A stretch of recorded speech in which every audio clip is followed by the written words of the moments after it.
जय हिंद। देखिए, आज की क्लास में हम लोग करेंगे कि भारत में नागरिकता कैसे हम लोग प्राप्त कर सकते हैं। ठीक है, भारत में नागरिकता कैसे प्राप्त किया जा सकता है।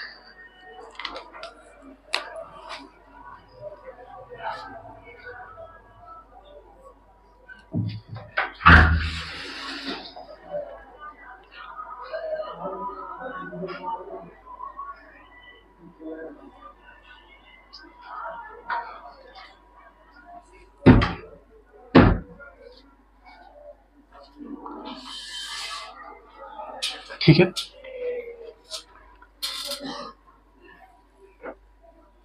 देखिए, भारत में नागरिकता प्राप्त करने की कुछ विधि है। 5 तरीकों से हम लोग भारत में नागरिकता प्राप्त कर सकते हैं। देखिए, कितने तरीकों से? 5 तरीकों से। ठीक है, देखिए, सबसे पहला है हमारा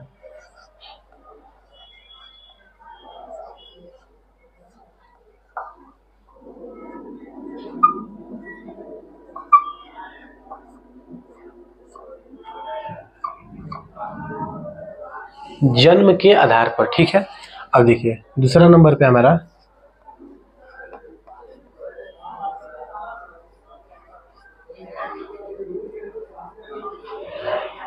वंश के आधार पर। ठीक है, तीसरा है हमारा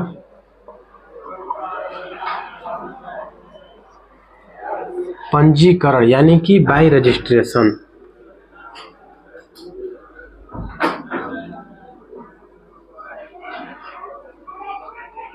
ठीक है, अब देखिए, चौथा है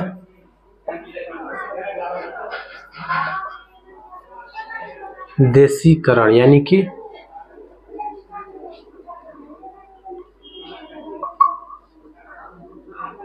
नेचुरलाइजेशन। और लास्ट हमारा 5वां है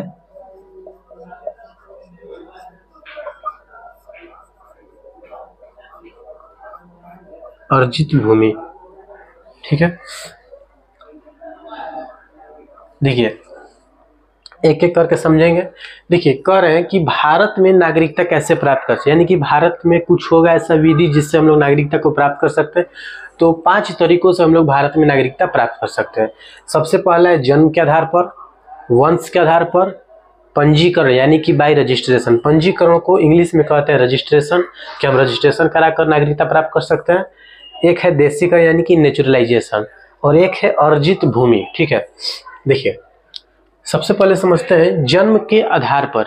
देखिए, कुछ नियम ऐसा रहता है कि नया नया नियम बनते आता है। तो इस पर क्या था कि इससे पहले मतलब जो ये बता रहे हैं, इससे पहले एक और नियम था, वो सुन लीजिए। पहले था कि भारत में जन्म लेने वाले सभी बच्चों को नागरिकता दे दी जाएगी। तो ऐसा जो नियम था उस पर मतलब कि मिसयूज होने लगा। क्या मिसयूज होने लगा कि जैसे मान लीजिए भारत में कोई आया ताजमहल देखना है, ताजमहल देखने आया। अब वो आया है, मान लीजिए अपने फैमिली के साथ आया, और ऐसा स्थिति आ जाता है कि उसके बच्चे का क्या होता है, जन्म भारत में हो जाता है। तो क्या होता है कि अब उससे भारत का नागरिकता दे दिया जाएगा। अब उसे तो भारत का नागरिकता दे दिया जाएगा, क्योंकि ऐसा नियम था कि भारत में जो भी जन्म लेगा उसे भारत का नागरिकता दे दिया जाएगा। तो ये थोड़ा देखते गया, चलते गया, चलता गया। इसका क्या मिसयूज होने लगा। मान लीजिए कोई आतंकवादी है, वो भी आता है, मिसयूज करने लगा। फिर तो ऐसे धीरे धीरे चलते गया। तो फिर सरकार को लगा कि नहीं, ये जो नियम है ये गलत नियम है, मतलब जो नियम लगा है वो गलत नियम लगा है। तो इसको थोड़ा सा इसमें सुधारा गया। इसमें ये किया गया, पहले क्या था कि भारत में जन्म लेने वाले सभी बच्चों को नागरिकता दे दी जाएगी। अब इसमें क्या कर दिया गया है, भारत में जन्म लेने वाले सभी बच्चों को नागरिकता दी जाएगी, लेकिन उन्हीं बच्चों को नागरिकता दी जाएगी जिनके माता पिता या फिर कोई उसमें से एक क्या हो, भारत के नागरिक हो। इससे तो ये नहीं हो सकता ना कि मान लीजिए ब्रिटेन से कोई आया या फिर पाकिस्तान से कोई आया, और ऐसा नहीं हो सकता। उसमें माता या फिर पिता में से कोई एक नागरिक होना चाहिए भारत का, यानी कि मम्मी या फिर पापा में से। ठीक है, अब देखिए, ये तो क्लियर हो गया। अब देखिए वंश के आधार पर। ठीक है, अब समझते हैं वंश के आधार पर क्या है। देखिए, इसमें ये लिखा गया है कि विदेश में भी जन्म लेने वाले सभी बच्चों को नागरिकता दे दी जाएगी। अब समझिए कैसे। मान लीजिए कोई भारत का है आदमी, और वो चाहता है कि दुबई जाकर हम काम करना चाहते हैं। तो वो गया दुबई अपने फैमिली के साथ, और उनके बच्चों का जन्म हो जाता है दुबई में। तो अगर वो वहाँ के नागरिकता नहीं लेते हैं, तब वो नागरिक हैं कहाँ के, भारत के नागरिक हैं, और उनके बच्चों का जन्म हो जाता है कहाँ, दुबई में या फिर किसी और देश में। तो उनके बच्चों को नागरिकता किसकी मिलनी चाहिए, दुबई की या फिर यहाँ की, भारत की? तो ऐसा नहीं है, विदेश में भी जन्म लेने वाले बच्चों को नागरिकता दे दी जाएगी अगर उनके माता पिता क्या हो, भारत के नागरिक हों। तो भारत के हैं तभी गए थे विदेश में कमाने। अब अगर वहाँ पर उनके बच्चों का जन्म हो जाता है तो इनको नागरिकता उनके बच्चों को भारत की दी जाएगी। ठीक है, अब देखिए पंजीकरण क्या है, यानी कि बाय रजिस्ट्रेशन। अब देखिए मान लीजिए भारत में कोई आया घूमने आया, या फिर किसी से आया, शादी कर लिया, ठीक है। तो अब वो सोच रहा है कि हम अब यहीं पर रह जाते हैं, सेट हो जाते हैं, तो मतलब कि बाय रजिस्ट्रेशन से, ठीक है। तो ऐसा कहा गया, इसमें नियम है कि अगर आपको भारत का नागरिकता लेना है तो सबसे पहले आपको एक फॉर्म भरना होगा।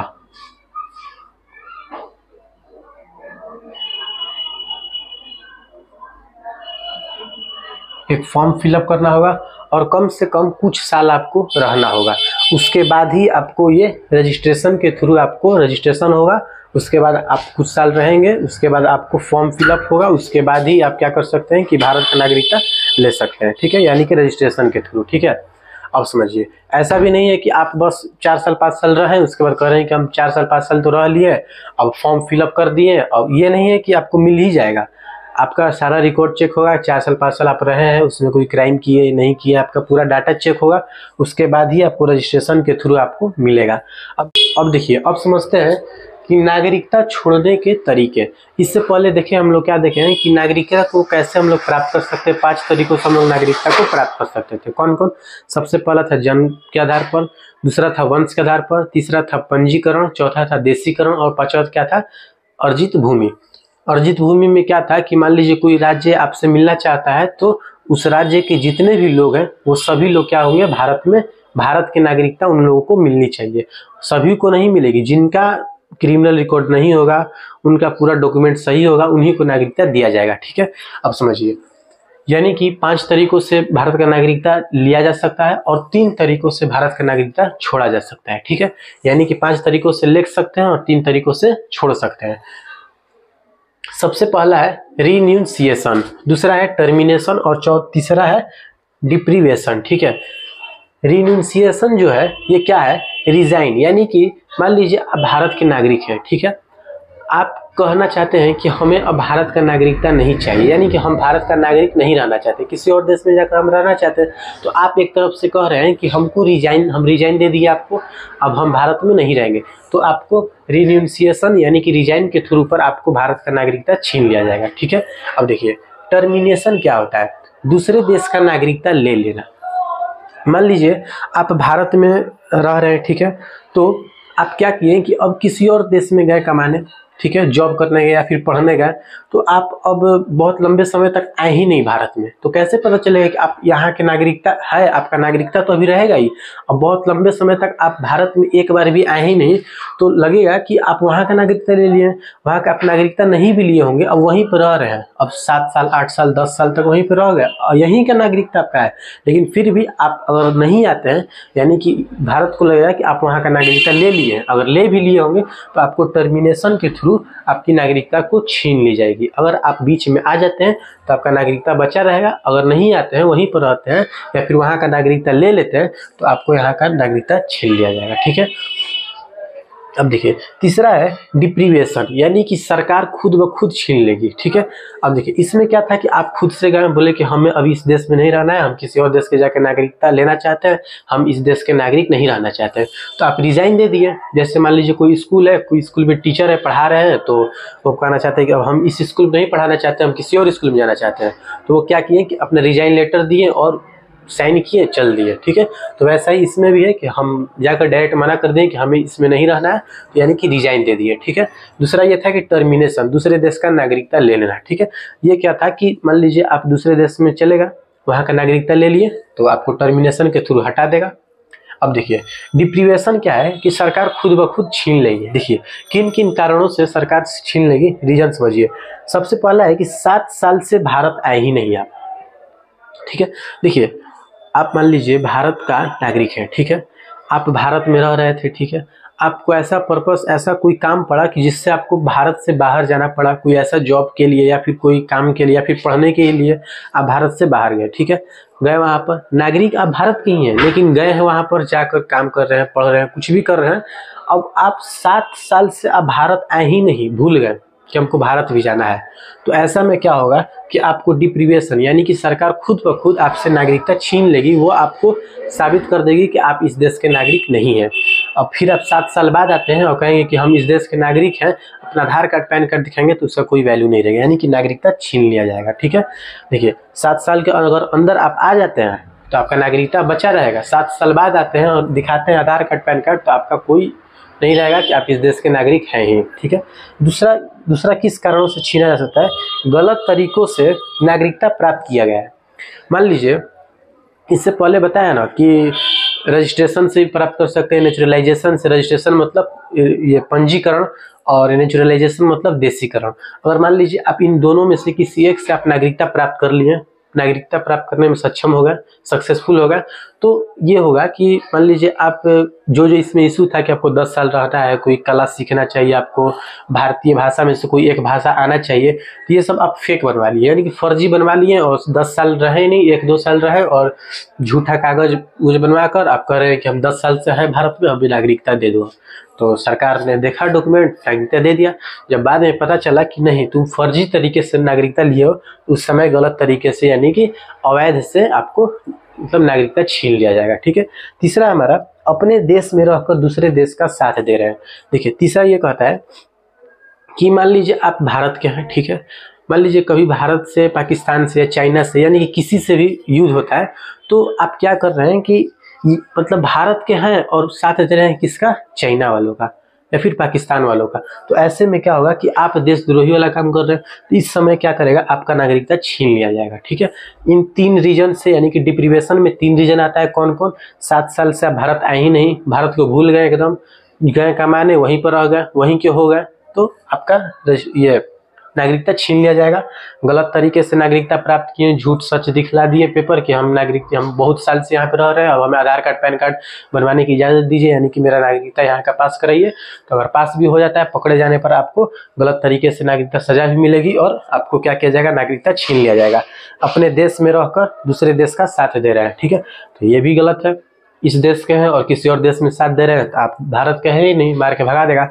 अब समझिए, मान लीजिए ये है कि 10 साल से आप रह सकते हैं, उसमें था रजिस्ट्रेशन वाले में था या फिर नेचुरलाइजेशन में था कि 10 साल आपको रहता होगा, ठीक है, और आपको इंडियन लैंग्वेज में से कोई एक लैंग्वेज आना चाहिए। तो ये सब मान लीजिए ऐसा क्वेश्चन आता है कि 10 साल रह ही रहे हैं, मान लीजिए किसी को कोई आतंकवादी ही है, आया और 10 साल से रह रहा है, ठीक है, तो ये रहेगा कि रह तो रहे, अब नागरिकता लेकर क्या करेंगे, मतलब नागरिकता का क्या काम है, वैसे भी रह रहे हैं, नागरिकता ले लेंगे तो फिर भी रहेंगे नहीं।